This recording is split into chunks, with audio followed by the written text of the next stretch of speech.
Students, मैंने आपके साथ डिस्कस किया है कि जब हम दो कॉम्प्लेक्स नंबर्स को डिवाइड करते हैं तो उनके मॉडुलस डिवाइड हो जाते हैं, उनकी आर्ग्यूमेंट्स सब्ट्रैक्ट हो जाती हैं।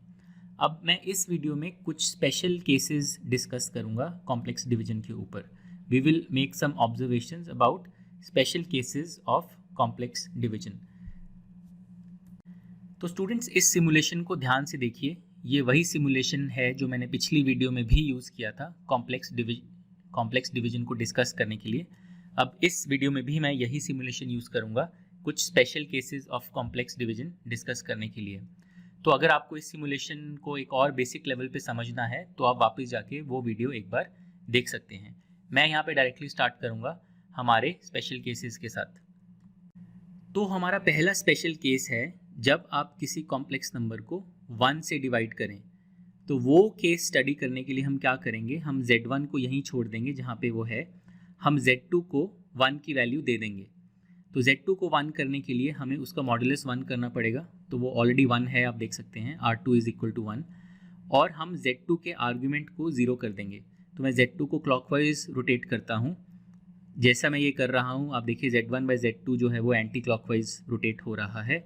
और जैसे ही मैंने Z2 के आर्ग्यूमेंट को 0 किया एग्जैक्टली, तो Z2 जो है वो 1 बन गया और Z1 बाई Z2 जो है वो Z1 के बराबर हो गया।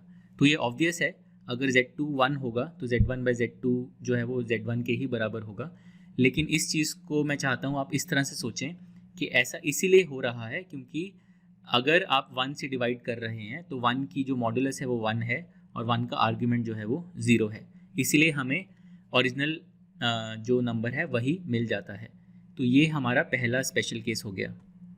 अब हमारा नेक्स्ट स्पेशल केस है जब आप किसी कॉम्प्लेक्स नंबर को एक पॉजिटिव रियल नंबर k से डिवाइड करें।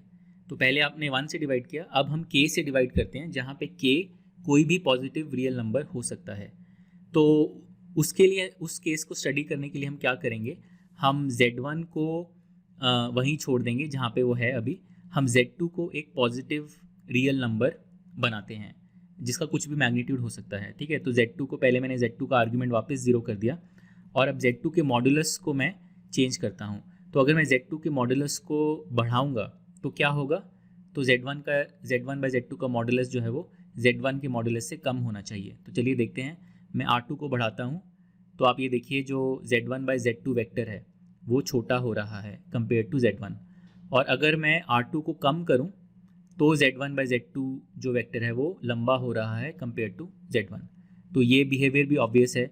अगर आप एक कॉम्प्लेक्स नंबर को एक पॉजिटिव रियल नंबर से डिवाइड करते हैं तो आपको जो रिजल्टिंग वेक्टर मिलेगा वो सेम ही डायरेक्शन में रहेगा, लेकिन जो उसका मॉडुलस है वो चेंज हो जाएगा। और मॉडुलस डिपेंड करेगा कि जो k है जो आपका डिवाइज़र है उसका मॉडुलस क्या है, उसका मैग्नीट्यूड क्या है। तो ये आपका हो गया दूसरा स्पेशल केस। अब हम चलते हैं अपने नेक्स्ट स्पेशल केस के ऊपर, और वो केस है जब आप किसी कॉम्प्लेक्स नंबर को एक unit vector in the same direction से डिवाइड करें। तो ये केस समझने के लिए चलिए मैं आपको दिखाता हूँ हम इसको कैसे मॉडिफाई करेंगे सिमुलेशन को। तो Z1 को हम यहीं छोड़ देते हैं, Z1 का मॉडुलस ज़रा सा बढ़ा लेते हैं। तो Z1 की मॉडुलस को मैंने थोड़ा बढ़ा लिया और Z2 को अब मैं क्या करूँगा, एक यूनिट वेक्टर लूँगा Z1 की डायरेक्शन में ही। तो Z2 का जो मॉडुलस है उसको मैं 1 कर देता हूँ पहले। तो पहले मैंने Z2 के मॉडुलस को 1 कर दिया और अब मैं Z2 के डायरेक्शन को Z1 की डायरेक्शन में लेकर जाऊँगा। तो उसके लिए मैं इसको एंटी क्लॉकवाइज रोटेट करता हूँ और मैं उसको यहाँ पर ले आया। मैंने उसको Z1 की डायरेक्शन में ही ले आया। तो Z2 is now a unit vector in the direction of Z1। तो आप देख सकते हैं कि जो आपको Z1 बाई Z2 मिला वो क्या मिला, वो आपको अब एक प्योरली रियल नंबर मिल गया। और ऐसा क्यों हुआ, क्योंकि अगर Z1 और Z2 की आर्ग्यूमेंट आपने सेम कर दी तो argument Z1 minus argument Z2 ये आपका 0 आ गया। और जो मॉडुलस आपको मिला Z1 बाई Z2 का वो Z1 का ही मॉडुलस है, क्योंकि Z2 का जो मॉडुलस है वो आपने 1 सेट कर रखा है। तो इसका मतलब ये है जब आप किसी कॉम्प्लेक्स नंबर को डिवाइड करते हैं by a unit vector in the same direction तो आपको एक प्योरली रियल नंबर मिल जाता है equal to the modulus of the original complex number. हमारा नेक्स्ट स्पेशल केस है कि हम एक कॉम्प्लेक्स नंबर को उसी कॉम्प्लेक्स नंबर से डिवाइड कर दें। तो आपके हिसाब से क्या होना चाहिए? तो मेरा मतलब ये है कि जो आपका ओरिजिनल कॉम्प्लेक्स नंबर है Z1, अगर आप Z2 को भी Z1 के बराबर कर दें, तो चलिए ये करते हैं हम, पहले हम Z2 को Z1 की डायरेक्शन में लेके आते हैं और फिर हम Z2 के मॉडुलस को चेंज करते हैं ताकि वो Z1 के मॉडुलस के बराबर हो जाए इस तरह से। तो इस केस में आप देखिए जो आपको Z1 बाय Z2 मिल रहा है that has become exactly equal to 1। और ऐसा क्यों हुआ? क्योंकि Z1 बाय Z2 का मॉड जो है R1 बाय R2 वो 1 हो जाएगा और Z1 बाय Z2 का जो आर्ग्यूमेंट है वो क्या हो जाएगा, वो अगर मैं एग्जैक्टली सेम कर दूं दोनों नंबर्स को तो argument Z1 minus argument Z2 जो है वो 0 हो जाएगा।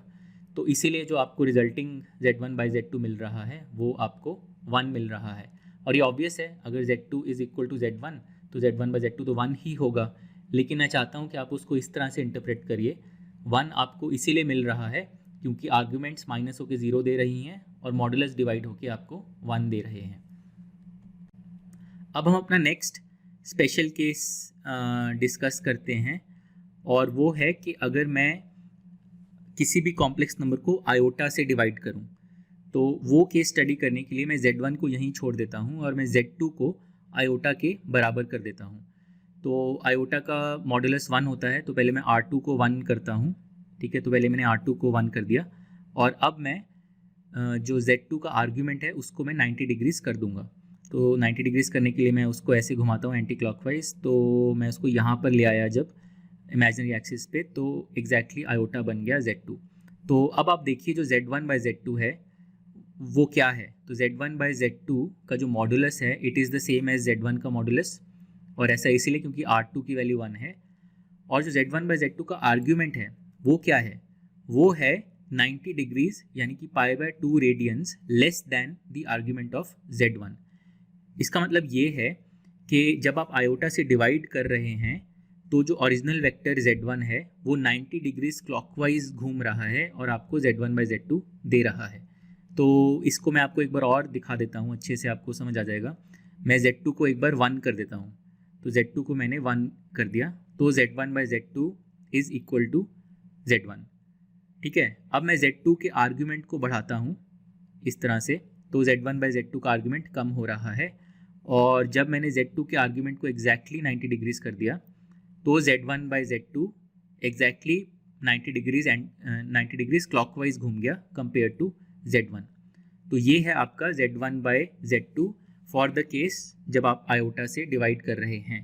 तो याद रखिए जब भी आप आयोटा से डिवाइड करें किसी वेक्टर को तो वो वेक्टर क्लॉकवाइज घूम जाता है बाय 90 डिग्रीज या पाई बाय 2 रेडियंस। अब यहाँ पे मैं आपको एक क्वेश्चन दे रहा हूँ, अगर आप आयोटा से डिवाइड करने की बजाय अगर आप k आयोटा से डिवाइड करें किसी कॉम्प्लेक्स नंबर को जहाँ पे k कोई पॉजिटिव रियल नंबर है तो क्या होगा, तो ओरिजिनल वेक्टर किस तरह से चेंज होगा, ये आपके लिए एक क्वेश्चन है। तो अब मैं फाइनली डिस्कस करता हूँ हमारा last special case for this video, और वो है अगर आप किसी कॉम्प्लेक्स नंबर को -1 से डिवाइड करें तो क्या होगा। तो उसके लिए मैं क्या करता हूँ, मैं Z2 को एक बार वापस 1 कर देता हूँ, ठीक है। मैं Z2 को 1 कर देता हूँ वापस, और अब मैं Z2 की आर्ग्यूमेंट को चेंज करता हूँ। Z2 के आर्ग्यूमेंट को मैं बढ़ाता हूँ क्योंकि मेरी -1 की जो आर्ग्यूमेंट होती है वो होती है 180 डिग्रीज़ या पाई रेडियंस। तो Z2 के आर्ग्यूमेंट को मैं बढ़ाऊँगा और मैं उसको 180 डिग्रीज़ तक लेके जाऊँगा। तो जैसे जैसे मैं Z2 की आर्ग्यूमेंट बढ़ा रहा हूँ Z1 बाय Z2 की आर्ग्यूमेंट जो है वो कम हो रही है। In other words Z1 by Z2 clockwise घूम रहा है। अब मैं इसको और बढ़ाता हूँ, मैं आगे लेके गया इसको, और जब मैं एग्जैक्टली 180 डिग्रीज जब मैंने कर दिया आर्ग्यूमेंट ऑफ Z2, यानी कि जब मैंने Z2 को एग्जैक्टली -1 कर दिया तो Z1 बाय Z2 कहाँ आ गया, तो Z1 by Z2 exactly opposite direction में आ गया कंपेयर टू Z1। तो फिर से देखिए, जब मैंने शुरू में मेरा Z2 था 1, फिर मैंने इसका आर्ग्यूमेंट बढ़ाना स्टार्ट किया और जब मैंने इसको 180 डिग्रीज से घुमा दिया तो ये -1 बन गया Z2, और जो Z1 बाय Z2 है वो एग्जैक्टली Z1 के ऑपोजिट आ गया, यानी कि वो एग्जैक्टली -Z1 बन गया। तो ये मल्टीप्लिकेशन जब हमने किया था -1 से, तो Z1 को हमने देखा वो एंटी क्लॉकवाइज 180 डिग्रीज घूम रहा था और हमें -Z1 दे रहा था। और इस केस में जब मैंने -1 से डिवाइड किया तो Z1 वेक्टर क्लॉकवाइज घूम गया 180 डिग्री से और वो भी हमें -z1 दे रहा है। तो ये ऑब्वियस है क्योंकि z1 को चाहे आप -1 से मल्टीप्लाई करें या चाहे आप -1 से डिवाइड करें, आपको -z1 ही मिलेगा। तो ये हो गया केस जब आप किसी कॉम्प्लेक्स नंबर को -1 से डिवाइड करते हैं। मैं चाहता हूँ कि आप उसको इस तरह से सोचें कि आप ओरिजिनल वेक्टर को पाई रेडियंस से या 180 डिग्री से क्लॉकवाइज रोटेट कर रहे हैं। अब आपके लिए क्वेश्चन है, अगर आप -1 की बजाय अगर आप -k से डिवाइड करें कॉम्प्लेक्स नंबर को, जहाँ पे k कोई पॉजिटिव रियल नंबर है, तो क्या होगा? तो ओरिजिनल वेक्टर किस तरह से वेरी होगा? ये आपके लिए क्वेश्चन है।